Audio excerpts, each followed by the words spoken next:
Brought to you by Penguin.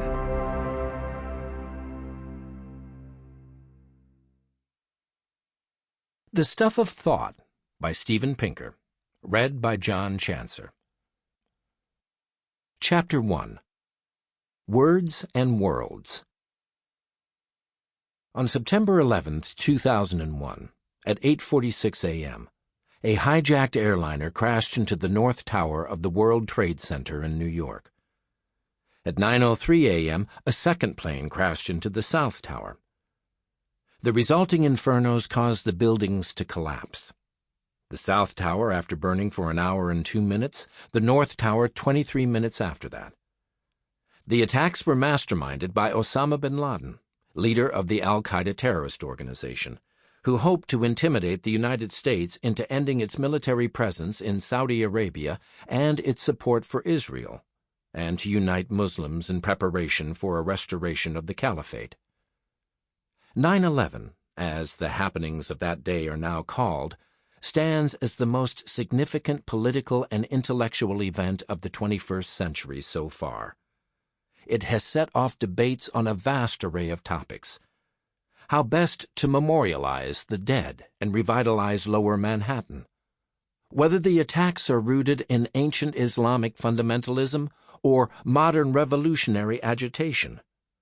The role of the United States on the world stage before the attacks and in response to them. How best to balance protection against terrorism with respect for civil liberties. But I would like to explore a lesser-known debate triggered by 9/11.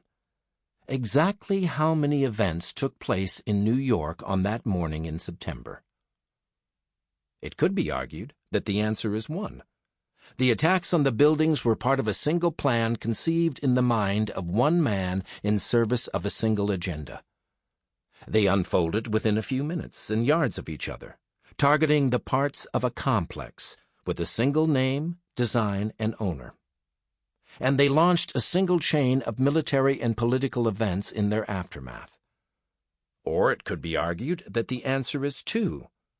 The North Tower and the South Tower were distinct collections of glass and steel, separated by an expanse of space, and they were hit at different times and went out of existence at different times. The amateur video that showed the second plane closing in on the South Tower as the North Tower billowed with smoke makes the two-ness unmistakable. In those horrifying moments, one event was frozen in the past. The other loomed in the future. And another occurrence on that day, a passenger mutiny that brought down a third hijacked plane before it reached its target in Washington, presents to the imagination the possibility that one tower or the other might have been spared. In each of those possible worlds, a distinct event took place. So in our actual world, one might argue, there must be a pair of events as surely as 1 + 1 = 2. The gravity of 9/11 would seem to make this entire discussion frivolous to the point of impudence. It's a matter of mere semantics, as we say, with its implication of picking nits, splitting hairs, and debating the number of angels that can dance on the head of a pin. But this book is about semantics. And I would not make a claim on your attention if I did not think that the relation of language to our inner and outer worlds was a matter of intellectual fascination and real-world importance. Though importance is often hard to quantify, in this case I can put an exact value on it. $3.5 billion. That was the sum in dispute in a set of trials determining the insurance payout to Larry Silverstein, the leaseholder of the World Trade Center site.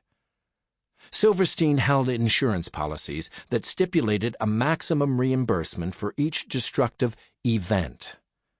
If 9/11 comprised a single event, he stood to receive $3.5 billion. If it comprised 2 events, he stood to receive $7 billion. In the trials, the attorneys disputed the applicable meaning of the term event. The lawyers for the leaseholder defined it in physical terms, 2 collapses. Those for the insurance company. Sample complete. Ready to continue?